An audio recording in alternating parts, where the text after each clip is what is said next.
It's a pleasure to be joined by Father Steve Kelly, the pastor of St. John's in downtown Detroit.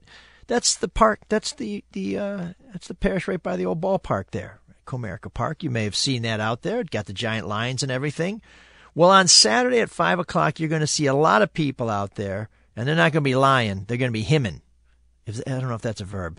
Father Kelly, is that? Do we call that hymning or hawing or what? Well, I think we'll be singing hymns is what we'll be doing. Okay, thank you for setting me straight on that. I could use a little guidance, as most people know. Well, we would love to have you down here, Emma. I appreciate all the work that you do, your investigative reporting. We do appreciate that.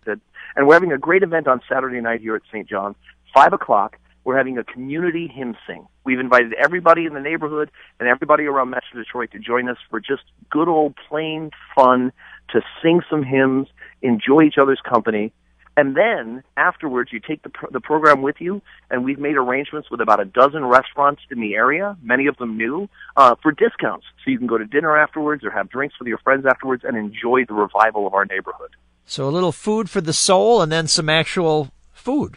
Maybe even filet of soul. And even some spirits. That's right, even some spirits afterwards. Okay. I will be singing the fight song in East Lansing. Otherwise, I'd be thrilled to join you. It sounds like you've got room for plenty of people, as many as 800 people?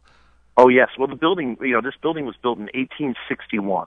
And so when this building was built, it was farmlands and orchards in this neighborhood. Nobody could have imagined that our front steps would one day be halfway between the Tigers' home plate and the Red Wings center ice and the Pistons center court. But we are smack dab in the middle of both. Now, Father, was St. John's one of the churches that was relocated for the Comerica construction? No, not at all. Actually, we've been moved once. We got moved in 1936 when they widened Woolward Avenue. They actually pushed our building back 60 feet. Wow. But, they built Comerica Park around us. Between us and Central Methodist, we make nice bookends for the stadium and now for all the development that's going on here in the neighborhood. Well, I know that this was a season that had many people praying, maybe even some who were a little lacking in their faith beforehand, but it is great to have these anchors, these great institutions, to remind us that we are in many ways a city of faith, and with all the trials and tribulations Detroit has had, that faith can carry us a long way. Well, we are so excited about the development of the neighborhood. The District of Detroit is really a fantastic addition. But, if we have a renewal of the neighborhood without the renewal of souls, if we're not actually taking care of people spiritually and psychologically as well as financially, then it'll all be lost. So the churches have been down here. Many of us have been down here for 150 years. And so we're just really excited to be a part of this and to offer this opportunity for our neighbors to gather together. There's no charge for parking. We've got a 950-car parking garage right behind the church with no charge for the event. And like I said, you even get a discount for dinner afterwards. Well, Father, you don't look a day over 149 for anybody who says otherwise. It depends on who you talk to. Well, I know guiding this community can sometimes wear on people, but it's good to see that you have the spirit and the enthusiasm and the energy to pull off something like this. Is this the first time that St. John's has tried to do something like this? Well, we've done all sorts of sort of smaller scale ministry things and opportunities in the neighborhood, but this is the first time that we've had this particular community hymn sing, and we're really excited about it. I mean, I've been here 17 years now, and Comerica Park had just opened. Ford Field was under construction. Some of the housing starts across the freeway had just gotten started, and that stalled. But it's really been exciting to see how much things are growing. And we are looking forward to being a community center where everything else is a paid venue for shows and for sporting events. We want people to come to St. John's and say, hey, I want to do an event. I want to have a special thing that'll help our community. And if we're able to be able to provide the building and the access for people in the neighborhood to do other things in addition to the entertainment. Well, I would think about having my wedding there, but I think my wife would kill me if I tried to do that again.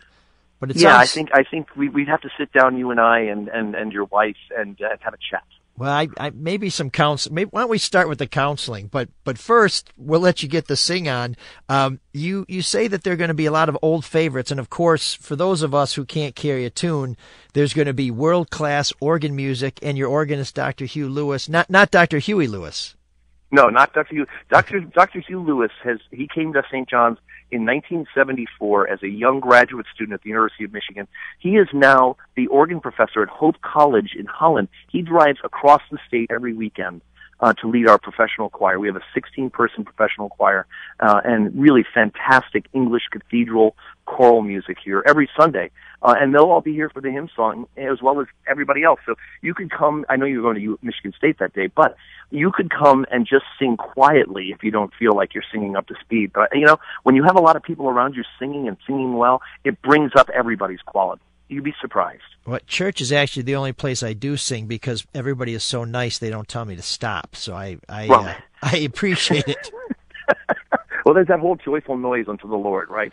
Absolutely, absolutely. I want to raise everybody up in song, even if it doesn't recognize very easily a song. What are one or two of the tunes that you're going to start with? Well, you know what? I'm waiting right now for the program to arrive at the office, so I can't even tell you what the first two are. I know that I hope that we sing "A Mighty Fortress Is Our God," which is actually a great old Lutheran hymn, and "Amazing Grace," because everybody knows how to sing "Amazing Grace." Those are the two that I assume we will sing. But we're going to sing between 60 and 90 minutes, so there's a lot of opportunities for the old favorites in there. Will there be requests? No, boy, I wish we could do that. The organists get really jumpy if you throw something at them Sure. and they haven't had a chance to practice it. So, but I'll tell you what, you come this time, or you send your friends this time, and if we don't sing your favorite this time, then they can write it down on a piece of paper on their way out, and we'll schedule it for the next one. Okay, so this could be the beginning of something great. It could be the beginning of a new tradition. That's going to be Absolutely. Saturday, October 21st. That's this Saturday at 5 o'clock. St. John's in downtown Detroit, right on Woodward. Right. Community hymn Woodward sing. and I-75. You can't miss us. We're the one you drive by every time on the Fisher Freeway. And if you get there late, let your ears guide you. Father Steve That's Kelly, right. pastor of St. John's, thank you so much for joining us, and congratulations on what I expect to be a fantastic event. Well, thank you, ML, and we look forward to seeing you, obviously not this Saturday, but anytime in the near future. Well, I could use some churching up, so don't be surprised if you see me sneaking around one of those back pews. We'd love to see you Sunday at 10 o'clock. Sounds good. Thanks, Father Kelly.